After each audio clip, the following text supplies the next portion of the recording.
Olá, bem-vindos. Esse é o quarto vídeo da nossa série de estudos sobre a volta do Senhor, a volta de Jesus. Quanto mais a gente avança nos vídeos, mais densos ficam os estudos, mais minuciosos, mais interessantes também ficam. Nós já tratamos aqui que somos pré-milenistas, já falamos sobre as promessas da volta, sobre a questão da iminência e os eventos que devem anteceder. Já lançamos o conceito de noiva de Cristo, já falamos o que é mistério, o que não é mistério na volta do Senhor, já falamos sobre a questão da porta que foi aberta. Você precisa assistir os vídeos anteriores para que você tenha um entendimento completo. Neste quarto vídeo, nós vamos ir mais a fundo na questão do arrebatamento da igreja, ok? Então eu queria te lembrar e te pedir que se inscreva no nosso canal, ok? Que curta esse vídeo, dê um like no vídeo e também não se esqueça de acionar o sininho para que você possa receber semanalmente nossos estudos e de alguma forma ser abençoado, ok? Fique conosco e bem-vindos ao canal Fiéis até o fim.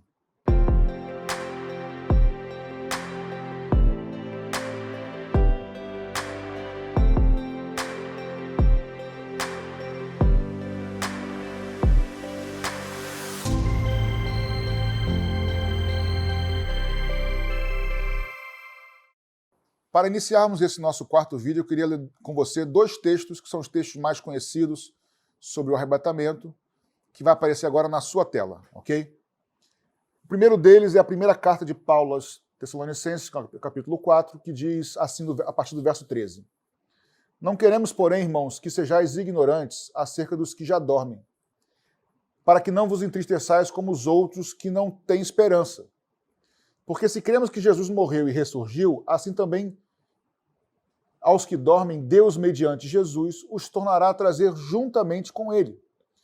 Dizemos-vos, pois, isto pela palavra do Senhor, que nós, os que ficarmos vivos para a vinda do Senhor, de modo algum precederemos os que já dormem. Porque o Senhor mesmo descerá do céu, com um grande brado, a voz do arcanjo, ao som da trombeta de Deus, e os que morreram em Cristo ressuscitarão primeiro. Depois nós, os que ficarmos vivos, seremos arrebatados juntamente com eles nas nuvens ao encontro do Senhor nos ares. E assim estaremos para sempre com o Senhor. Outro texto é a primeira carta de Paulo aos Coríntios, no capítulo 15, dos versos 51 ao 53, que diz: Eis aqui eu vos digo um mistério. Sinale aí mais uma vez a palavra mistério, gente. Nem todos dormiremos, mas todos seremos transformados. No momento, no abrir e fechar de olhos, ao som da última trombeta, porque a trombeta soará e os mortos serão ressuscitados incorruptíveis, e nós seremos transformados. Porque é necessário que isto que é corruptível se revista da incorruptibilidade, e que isto que é mortal se revista da imortalidade. Pois bem, nesses dois textos nós temos inúmeras informações ou detalhes sobre o arrebatamento. Primeiramente, nós vemos no texto de Paulo aos Tessalonicenses que, primeiramente, no dia do arrebatamento, primeiramente os mortos ressuscitarão, certo? Primeira coisa, os mortos ressuscitarão. Depois, no mesmo momento, rapidamente, os que estiverem vivos, aliás, os mortos ressuscitarão com corpos glorificados. Os que estiverem vivos, logo após, mas muito rápido, terão seus corpos que estão vivos, que são corpos mortais e corruptíveis, transformados em corpos de incorruptibilidade, corpos imortais. E aí então os dois, os mortos que ressuscitaram e os vivos que foram transformados, ambos com os corpos glorificados, subirão juntos, tá? Então primeiro ressuscitam os mortos, depois transformação de corpo mortal em imortal, sobem juntos ao encontrar com o Senhor nos ares. Ou seja, serão arrebatados juntos para encontrar com o Senhor nos ares. E aí, continuamos lá no versículo de número do capítulo 15 de Coríntios, 1 Coríntios, que Paulo, falando do mesmo assunto, ele fala que aqueles que estiverem vivos terão seus corpos transformados, e isso tudo acontecerá ao som da última trombeta, tá? Anote aí que depois, nos próximos vídeos, tá? Principalmente no vídeo de número 4, no vídeo de número 6, nós vamos detalhar um pouco mais o que significa, tá, essa última trombeta. Aliás, o vídeo 6 também, mas no 5 é que vamos explicar de maneira mais profunda o que significa esse termo última trombeta e quando isso será tocado, ok? Então, de novo, esses eventos da ressurreição, transformação, ascensão e subir aos céus para encontrar com o Senhor nos ares, acontecerá no som da última trombeta, será no abrir e fechar de olhos, isso também é uma outra expressão que nós precisamos descobrir o que significa. Aliás, até agora, em todos esses vídeos, 3 primeiros vídeos, esse agora, nós temos ninguém sabe o dia e a hora, somente o Pai. É um termo para descobrirmos o que significa. Segundo termo, ao som da última trombeta, o que significa. Terceiro, não abrir e fechar de olhos. Isso são expressões que nós precisamos entender o seu significado real, ok? Então nós temos que esses 2 textos falam algumas verdades sobre o arrebatamento da igreja. Então eu queria destacar aqui o seguinte. Paulo usa o termo lá em Efésios 5, quando fala da noiva do noivo, diz assim, eis que eu vos digo um mistério. E ele fala da relação de Cristo com a igreja, noivo e noivo como um mistério. Falamos isso no vídeo 3. Agora, em 1 Coríntios 15, falando sobre o arrebatamento, Paulo também usa a mesma palavra, ele diz, digo a vocês o mistério. Ou seja, a ressurreição dos mortos, transformação de corpo mortal em imortal glorioso, ascensão, subida aos céus, é o mistério. Está relacionado ao mistério de Cristo com a igreja com Cristo, noivo e noiva, e não sobre a volta do Senhor, que não é mistério algum, ok? Portanto, nós podemos começar a fazer uma diferenciação, ou continuar fazendo, porque já falamos algumas coisas no vídeo 3, algumas diferenças entre a volta do Senhor, que não é um mistério, e o arrebatamento, que é um mistério. A relação de Deus com Israel, que não é mistério. A relação de Cristo com a igreja, que é um mistério. A volta do Senhor, que pisará no Monte das Oliveiras, ou seja, ele virá até a terra. No arrebatamento, encontramos com ele nos ares. Para esse evento se consumar e ele rachar o monte ao meio, naquele terremoto de Zacarias 14, todo olho o verá, ele virá até a terra. No arrebatamento, o encontro será nos ares. Ele não virá até a terra. Então temos diferenças entre a volta e o arrebatamento. São eventos distintos. Já vimos no capítulo 26 de Isaías, no vídeo 3, que é um texto maravilhoso, Isaías 26, versos 19 e 20, que primeiro a ressurreição, depois Deus guarda o seu povo por dentro das portas nos seus aposentos. Você precisa ver o vídeo 3. Deus passa com a ira sobre a terra o julgamento que é a tribulação de 7 anos, e depois, segundo Zacarias 14, segundo Judas 1,14, ele volta com milhares e milhares dos seus santos. Portanto, há uma diferenciação entre a volta, que não é mistério, e o arrebatamento, que é um grande e maravilhoso mistério para aqueles que são e forem fiéis até o fim. Ok? Portanto, tendo dito essa diferença, Jesus também, quando fala da sua volta, ele fala de 2 eventos que já aconteceram, 2 eventos que servem como uma figura, como um símbolo que apontam características semelhantes aos dias da sua volta. Ele usa o episódio de Noé, no dilúvio, e ele usa, segundo, o episódio de Ló, quando é tirado de Sodoma e Gomorra. Eu quero ler esses 2 textos com você agora e vai aparecer no seu monitor. Em Mateus 24, verso 37 ao 40, nós temos como nos dias de Noé, ele diz assim, como foi nos dias de Noé, esse Jesus falando, assim também será a vinda do Filho do Homem, referindo-se a si mesmo. Porquanto assim como nos dias anteriores ao dilúvio, comiam, bebiam, casavam e davam-se em casamento, até o dia em que Noé entrou na arca, e não perceberam até que veio o dilúvio, e os levou a todos. Assim será também a vinda do Filho do Homem.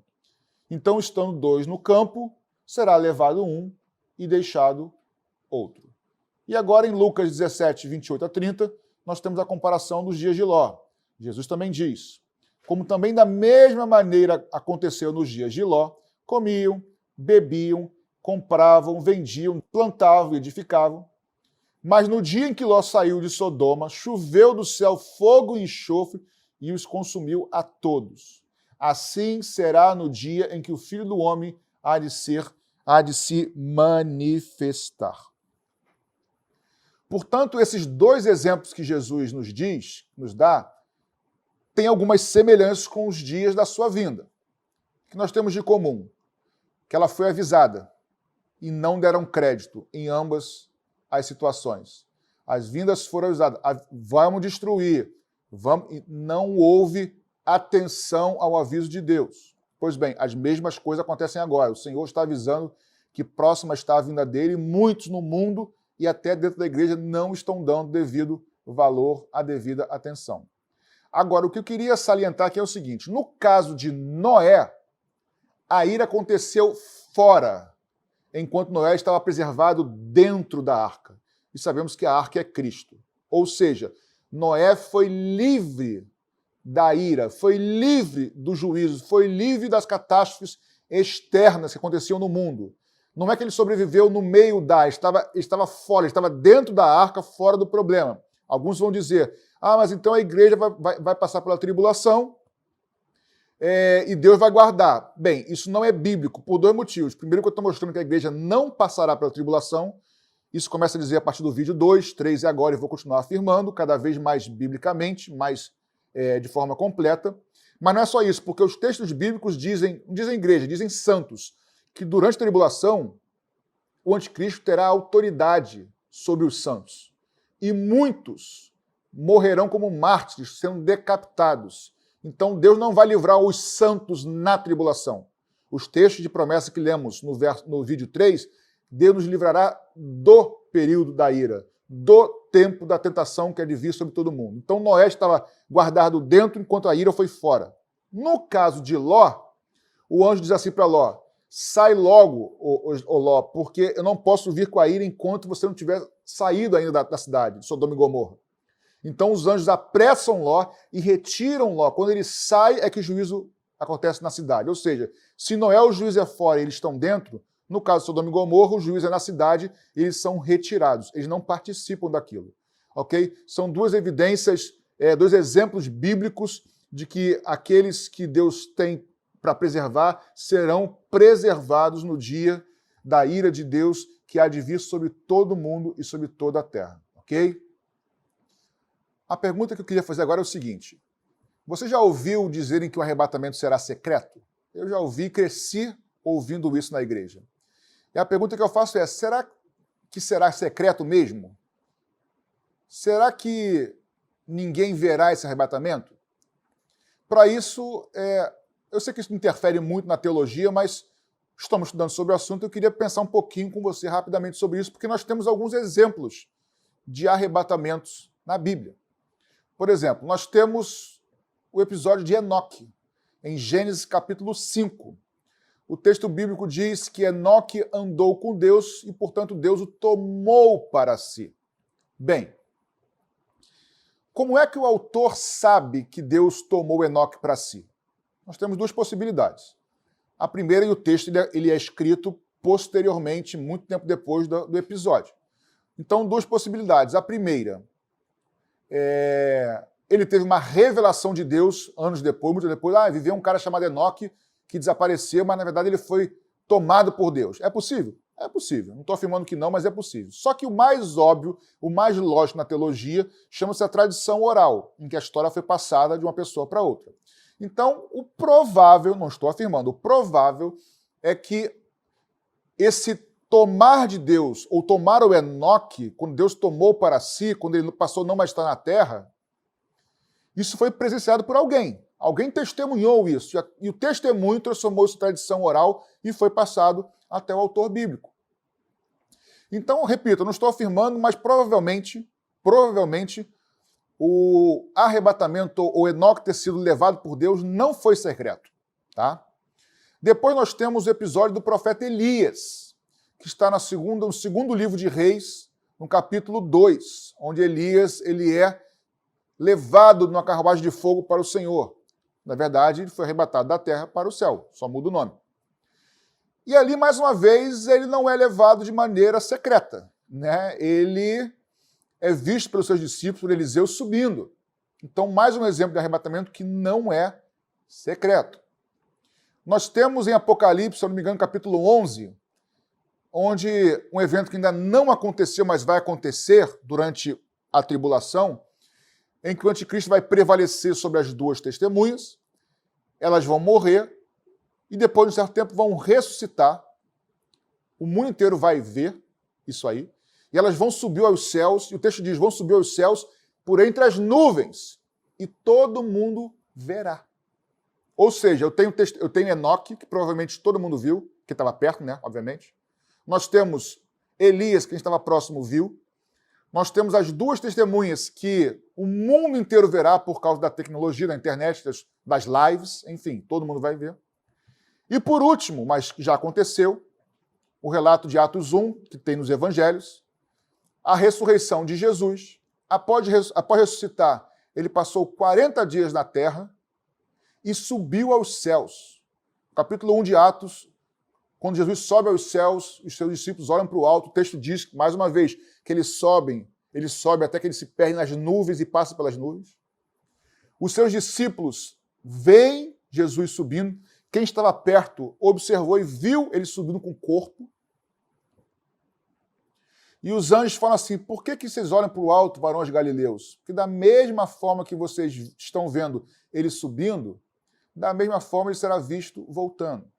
A pergunta é, Enoque provavelmente foi visto. Elias foi visto. As duas testemunhas serão vistas. Jesus foi visto. Por que a igreja não será vista? Repito, isso não tem talvez muito desdobramento na prática. Só que eu fico imaginando, irmãos, o dia do arrebatamento. Se esse padrão bíblico se cumprir, não estou afirmando, mas se esse padrão bíblico se cumprir, não será tão secreto assim. E aí tem mais, você imagina as pessoas que ficarem vendo todo mundo subindo, ainda que seja rápido isso. Você imaginou o desespero que haverá no mundo? Principalmente das pessoas que souberem da verdade e ficarem para trás? Então, para mim, Patrick, o arrebatamento não vai ser tão secreto assim. E tem mais. Quando as duas testemunhas ressuscitarem, elas ressuscitarão em meio a um terremoto. Haverá um terremoto no momento da sua ressurreição, ou ressurreição delas. Um terremoto, ressurreição, e elas subirão e todos verão. Jesus, quando morreu e depois ressuscitou, quando ele ressuscitou também houve terremoto.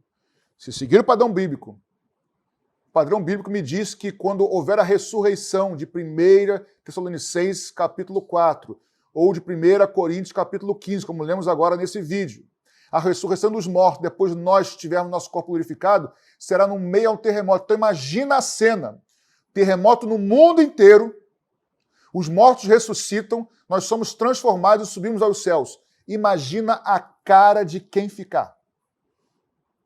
Vai ser um desespero, vai ser um caos, porque as mães vão perder os filhos. Então o arrebatamento não será tão secreto assim, ao meu ponto de vista. Então, meus irmãos queridos, vocês que nos assistem, nós temos visto desde o primeiro vídeo até esse quarto, numa crescente de entendimento bíblico, de compreensão escatológica, cada vez mais funda, que o Senhor anuncia o fim desde o início, Isaías 46. Mas que essa volta, quando ele voltar, ele volta e pisará no monte das oliveiras, ele virá até a terra, para julgar a terra, segundo Zacarias 14 e segundo Salmo 96. E quando ele vier, ele virá com milhares e milhares dos seus santos, Judas 1,14. Pois bem, isso não é um mistério, isso é anunciado desde o princípio. No Novo Testamento surge um novo conceito que Paulo chama de mistério, em Efésios capítulo 5, que é a relação de Cristo com a igreja.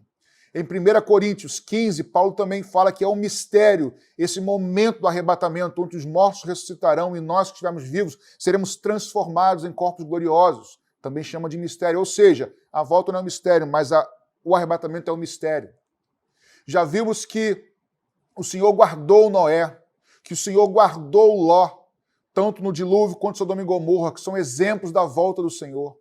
Vimos que existem eventos que têm que anteceder a volta do Senhor, mas existe uma iminência, pode ser a qualquer hora, que ninguém sabe o dia, a hora, é a volta do arrebatamento. Uma coisa é a volta do Senhor, outra coisa é o arrebatamento. Uma coisa é o que se sabe, é o que é anunciado, outra coisa é o mistério. Vimos em Isaías 26, versos 19 e 20, que a ordem é a seguinte, esse mistério, primeiro ao arrebatamento, primeiro à ressurreição, melhor dizendo. Os mortos ressuscitam, os que estão no pó se alegram porque serão ressuscitados. Depois ele diz, povo meu, esconde-te no teu aposento até que eu passe com a minha ira sobre a terra. A ressurreição. Primeiro, depois Deus esconde o seu povo, passa com a ira sobre a terra da tribulação, e depois ele vem com milhares e com milhares dos seus santos na sua volta final. Ou seja, quando Deus voltar para arrebatar a igreja, ele voltará antes da tribulação, com certeza. Eu vou embasar isso mais ainda nos vídeos 5 e 6. Vou embasar mais ainda para que não haja dúvida bíblica sobre isso.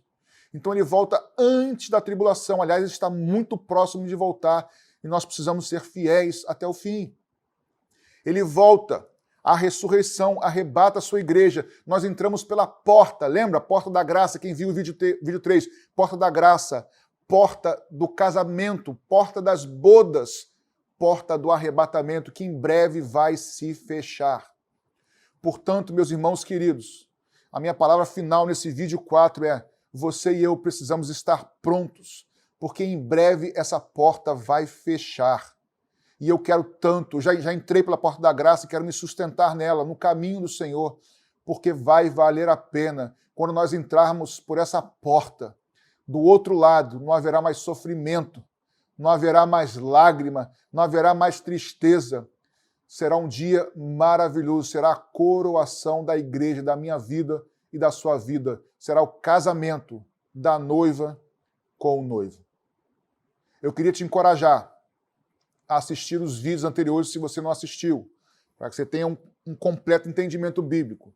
E nos próximos vídeos, o vídeo 5 e o vídeo 6, eu vou tratar de 2 assuntos que eu tenho certeza que vão fazer você vibrar e pular da tua cadeira aí, com verdades bíblicas que, se é mistério, não é amplamente revelado. Se o arrebatamento é um mistério, você precisa ir mais fundo para encontrar pérolas no fundo do mar. Precisa cavar para encontrar riquezas, pepitas de ouro em meias pedras. E vamos mais fundo, eu e você, no vídeo 5 e no vídeo 6. Eu tenho certeza que você vai ter um entendimento maravilhoso e bíblico sobre o arrebatamento que se aproxima. Tá bom?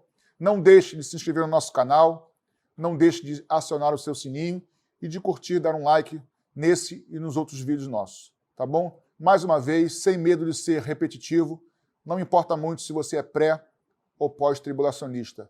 O que importa é que nós sejamos fiéis até o fim e entremos por essa porta de uma vez por todas e lá, querido, não haverá mais lágrimas, choro, como nós falamos. Seja fiel até o fim. Deus te abençoe.